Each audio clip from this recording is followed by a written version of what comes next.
Okay, today we are excited to present to you key takeaways from our annual report on the successes of the President's Emergency Plan for AIDS Relief, a program in continuous operation around the world since 2003. With me at the podium is Ambassador at Large Deborah Birx, who is the U.S. Global AIDS Coordinator and the U.S. Special Representative for Global Health Diplomacy. Ambassador Birx has been on the front lines of the HIV/AIDS response both in the U.S. and around the world since the earliest days of the epidemic in the early 1980s. Ambassador Birx.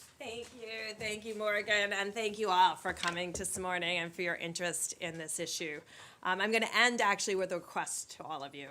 So later this week, we hit World AIDS Day, December 1st, which has been a continuous recognition of the people that we have lost to HIV/AIDS. And I'm sure you know that over 70 million people have been infected, about 75 million, and 32 million people have died. One of the largest pandemics and largest continuous pandemics in the history of the world. But HIV is not in the news that much anymore because of the decrease in mortality. And so reporters have not really talked about the rate of new infections, where the most vulnerable groups are, the people that we are losing to new infections, and the fact that the epidemic has moved into young people 25 to 35, 15 to 20 around the globe. And this has become our largest group of specific interest.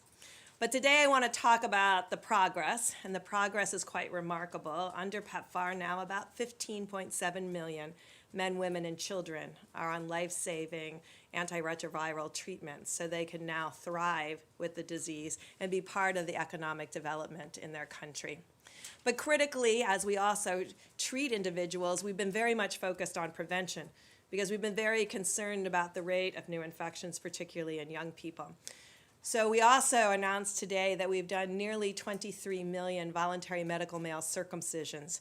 Those are circumcisions that prevent men about 65% lower incidence of getting HIV because of being circumcised. That's a program we started in 2009. But 3 years ago, we started a program for young women called DREAMS, Determined, Resilient, Empowered, AIDS-Free, Mentored, and Safe Young Women. It stands for the structural interventions that need to occur at the country and community level to ensure young women can remain HIV-free. It's focused on education. It's focused on families and communities protecting young women. It's focused on keeping young women safe from sexual violence at very young ages. And through that program, for the first time that we can announce in all districts, all 86 districts where we work around the globe in 10 countries, a uniform decline in incidence across the board. And indeed, the majority of the districts have a significant greater than 25% decline in just 3 years. This kind of progress has only been possible because of the bipartisan support we have had. From the very beginning, PEPFAR was a bipartisan program, and now through 3 presidents and 9 Congresses, we've had continuous and unrelenting support, transposing the generosity of the American people into these kind of effective programs where we're measuring not only outcomes of saving lives, but also clear impacts of decreasing the number of new infections. And that's why today we have a series of countries around the globe, Cambodia, Namibia, Botswana, Ethiopia, and Rwanda, who are actually getting control of their pandemic, and a whole series of countries behind them, doing what many people thought was impossible just 10 years ago, because still we're working on a vaccine and a cure. The NIH is still funding significant research in both of those areas.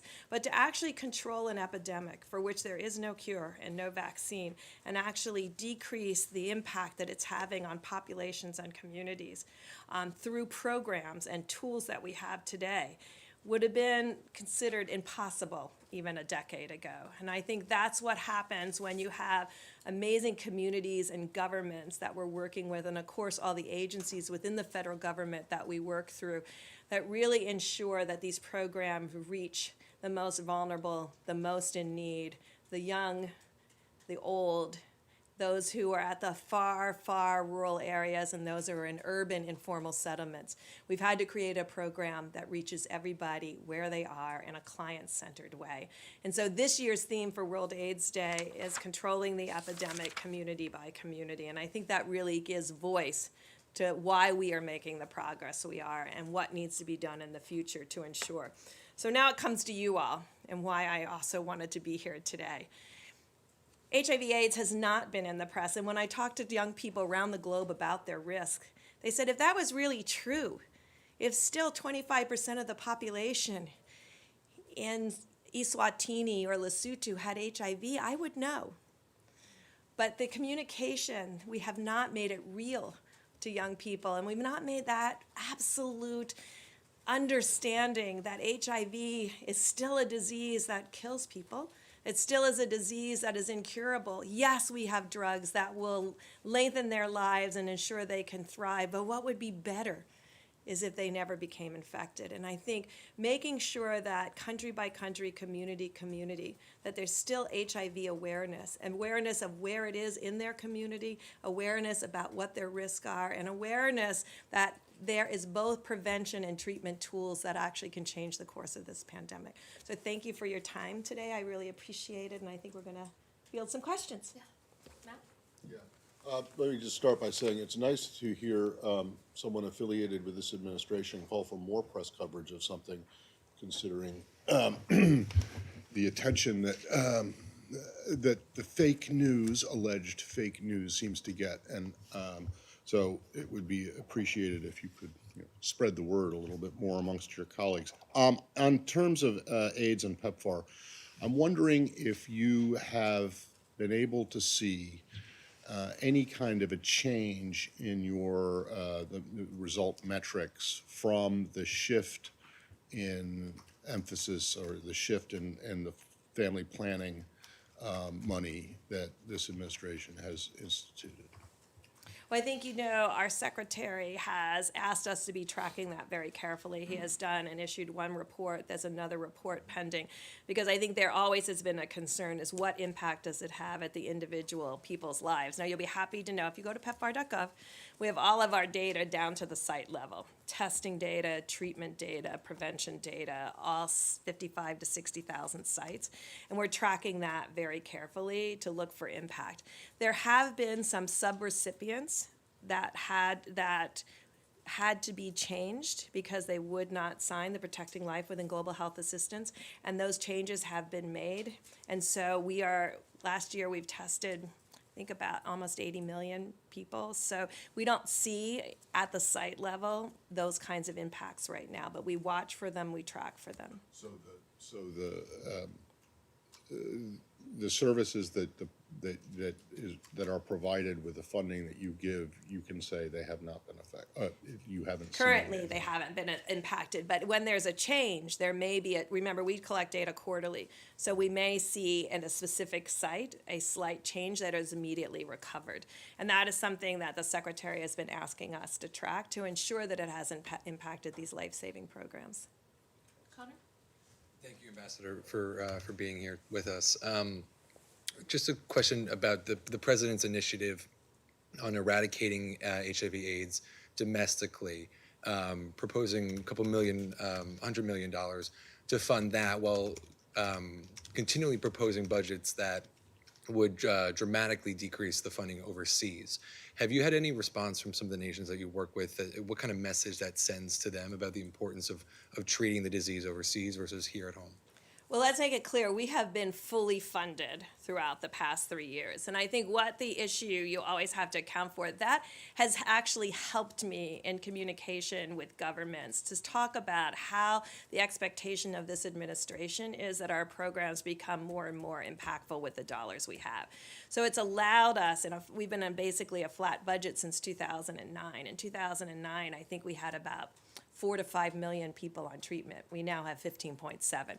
That doesn't happen without developing amazing efficiencies and effectiveness. So that message allows me to talk to governments about how we improve our programming to be more cost effective.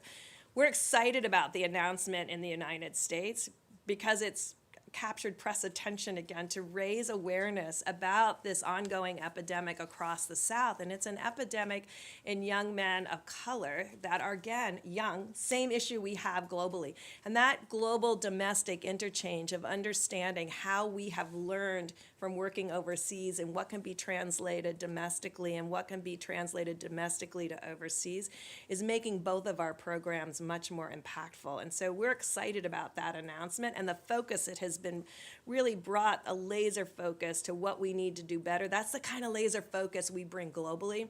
So today we can tell you that our primary problem today as we speak is retaining well people on treatment, because they feel well when they come to the clinic. They are shocked that they have HIV. That's a lot to process. And sometimes the drugs have side effects, so they don't want to feel worse on a medication than they did before they knew they had HIV. So tailoring a program to the well, which is the same we have to do in the South, is helping us both learn about how to reach people between 15 and 25 who feel themselves to be healthy and have no reason to interact with the healthcare delivery system. If we learn that, that will be a fundamental breakthrough both for the United States and globally. Christina? You talked about places that you're seeing a reduction in new transmissions. Are there any hotspots where you're seeing an increase that are concerning you? I'm thinking South America, and I know this has come up several times in Venezuela because they can't get access to medications. And then to follow up on Matt's question a little bit, my understanding, I know that data is kind of preliminary because the policy is new, but one of the places people are most concerned about the Mexico City rule impacting distribution and treatment is in places like sub-Saharan Africa, where family planning was more integrated into those clinics. Does that track, and does that seem to be something that you're seeing? So excellent series of questions, and thank you for asking that. No, really, because sometimes we get into this tyranny of averages, and so everybody looks good or everybody doesn't look quite as good. And so it's really becoming a tale of two different worlds that we live in with HIV. We've had governments and communities that have worked together successfully to design programs that are thoughtful and responsive to communities, and that's where we've seen the declines. In many places around the world, epidemics that have been in key populations for the last 30 years have continued unrelented. So if you look in Russia, if you look in Indonesia, if you look in Jamaica, you will still see very high mortality and high rates of new infection. We have changed our program over the last 2 years to really invest not only more money, but also people, to really talk about how we have to invest in communities. You cannot reach these individuals through the same standard practices that you've used for the last 16 years because it hasn't worked. And I think that's what we really need to learn. The countries that have made progress have continually evolved and adapted and innovated based on who they are serving. They don't have a program that only serves the 50-year-olds. They have a program that serves a 15-year-old and a 50-year-old. And that is complicated, I know, but countries can do it. And I think that's what, one take-home message is, countries that have evolved and are sensitive between governments and communities are making progress. Countries that have not invested the time in understanding key populations, their unique vulnerabilities, their lack of access, their some cases human rights violations, are not making as much progress.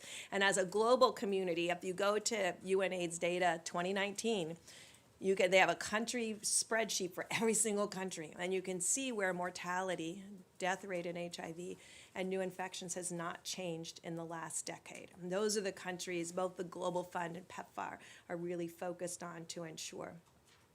I want to be clear, there's not a restriction on family planning. There's a restriction on abortion as a method of family planning. And so family planning is still available through sub-Saharan Africa. And our programs do utilize part of that network, and it's very important, particularly for our young women between 20 and 30. But some of our access to reproductive health commodities has nothing to do with whether it's there in the clinic. It has to do with the community's perception of reproductive health commodities. And there's a perception out there that if you're in your 20s and you haven't had a child, that you shouldn't have access to reproductive health commodities because it may cause infertility. So these are the pieces that we're working on because it's a matter of both education and access. But are you concerned that this policy may be impacting in a place where it's needed the most? It seems like clinics that do offer abortion and are integrated with other family planning services are most likely to be in the area with the highest prevalency rates for HIV. Well, first, in most countries of sub-Saharan Africa, except for Mozambique and South Africa, abortion is illegal. So access and policies, we're basically following the current government's policies, which we do in PEPFAR all along anyway. So function under the laws and the implementation policies that governments have. That's not to say that we don't advocate for key populations and for the human rights involved in access to health for key populations. But that is a legal restriction in the majority of countries where we work. Clara? Just by way of background, you said the budget's been flat since 2009. What is your budget line right now? In 2019, our congressional appropriation, I think, was about $6 billion. And that includes our global fund contribution, which is about $1.4 billion at this current time a year. Okay, and then I'm just curious, why is it that you think that younger people are not understanding the risk of HIV? If you could talk a little bit more about that. This is an epidemic that's been decades long, so why do you think that this hasn't resonated? Well, I was privileged to work in sub-Saharan Africa before PEPFAR or before Global Fund. And I think that's why I am so absolutely committed to getting control of this pandemic with the tools that we have. In sub-Saharan Africa, when literally a third of the adults were dying, it was a very stark reality. Everyone knew someone, and it was from all walks of life. So the community was completely in this together. 2 years ago, I talked to a minister of health from a country where the prevalence is 22%. So 22% of every adult over 15 to 64 has HIV. And when I said, it is still a problem in your country, he said, what are you talking about? There's no one dying. And I'm like, well, yes, they're thriving. But in order to thrive, they need to be what we call virally suppressed. They need to take their medicine every single day. And so for a young person that is hitting their age of sexual debut, they never experience the absolute despair of losing a third of your village, losing your doctors, your nurses, your educators. And so now it's in textbooks, and it's in a line with syphilis and gonorrhea, both of which are curable. So we've done that to ourselves. We've linked HIV as a sexually transmitted diseases with other sexually transmitted diseases for which we have cures, and for which you can be serially cured, which you cannot for HIV at the current time. And so I think we have to talk about it in the fact-based way, but we also have to we have a lot of public-private partnerships, which we're so grateful for, because marketers come and help us about how to be real with different populations. We've had to get very real with men because men believe that they are well no matter what. And so we've tried to figure out how do we talk to men in a real way where they understand us. And the same way with young women. And that's why the DREAMS program seeks out peer educators from within that group, and they become the educators to the communities of their peers of the reality of HIV and the reality of being on drugs potentially for life and the consequences of that. And so I think that's a lot to take in when you're a 15-year-old. So figuring out what message resonates so that people have the tools to prevent new infections. The tools are there and available. It's making sure that everyone has the knowledge and awareness, and it can't be a line in a textbook with syphilis, gonorrhea, and chlamydia. So what's your kind of bumper sticker campaign to, walking that line of raising education and not scaring the bejesus out of people? I found with bumper stickers and billboards, not everybody, and particularly adolescents and 20-somethings, ignore those. And so we've really, in Africa, Facebook is quite real, and a lot of young people utilize Facebook. And so we've been working with private sector partners to really increase the messages and the reality of messages on Facebook, not to scare people, but to give people the tools to understand how they can protect themselves and what to do and why they need to be tested. Because remember, you're asymptomatic for 8 to 10 years. And that means your own health is deteriorating, but you're also passing the virus to others unbeknownst. I mean, no one's doing this intentionally. It's really that core message that you can be infected and not know that you have the virus until it's really very late in the disease. And so this is important to us because the next pandemic we may face may be the same type. So if we figure it out for HIV, these epidemics that have a chronic disease component where you're well for a significant amount of time and don't know you're infected and are still transmitting to others, we need to figure out how to make these diagnoses earlier and how to get people engaged in the healthcare delivery system. Peter Sands, the executive director of Global Fund, just last couple weeks ago said, a lot of countries are interested in, it was at the United Nations, universal healthcare coverage. And what he said to us is, we're the U in UHC. In other words, if we aren't successful, if we don't figure out how to reach 15-year-old young women who aren't pregnant and don't have a reason to interact with the healthcare delivery system, if we can't figure out how to reach young men who perceive themselves as going to clinics, make them perceived to be weak and somehow sick, if we can't figure that out, then countries are not going to ever have universal healthcare coverage. So I think there's a unique intersection right now between the need that we have to really have young people and people under 35 understand their risk, get tested, get on life-saving treatment, or get the core prevention interventions that we know work, so we can have this. We have already created a thriving generation, and I think if you look back on the data, you would have seen that we were going to lose an entire generation, as you stated, in sub-Saharan Africa. We've saved that generation. That generation is in their 30s and 40s. We owe it to the generation behind to figure out how to get messages to them, which will be different than the original messages. And I think sometimes in public health, we believe that you just say one thing and everybody should just understand it. We've now learned that we have to tailor messages to individuals to really speak to them. You all know how to do that. That's why I really wanted to be here today, to figure out how to tailor messages to get people's awareness. Don't be too nice to them. Okay, last question. Yeah, just a clarification that you seem to have said that you have no increase in budget since 2009. So isn't that a financial restraint you are feeling? How are you, coping with it, and what is next for you? I think that's a great question. I think from the American people have invested $85 billion in these three diseases, HIV, TB, and malaria, and HIV in particular. HIV, TB, and malaria through our Global Fund contribution, and HIV in particular through PEPFAR. I think when you have that amount of resources from the American people, I always have felt a deep moral obligation to ensure each one of those dollars are spent according to what is the strongest scientific evidence for the biggest impact. So there's a lot of things you can do, there's a lot of nice things to do, and then there's critical pathway essential pieces. And so what we have done is really focus on the critical pathway essential pieces, and that's what has gotten us to this place of being able to announce these results in this day and age. So far, we have not been restricted because we've been able to develop more and more efficiency, do things better year over year. And it gives us the reason, because when we do things better and can reach more people, in a flat budget, we launch Dreams to protect young women. $800 million we've invested just over the last few years. It is having a dramatic impact.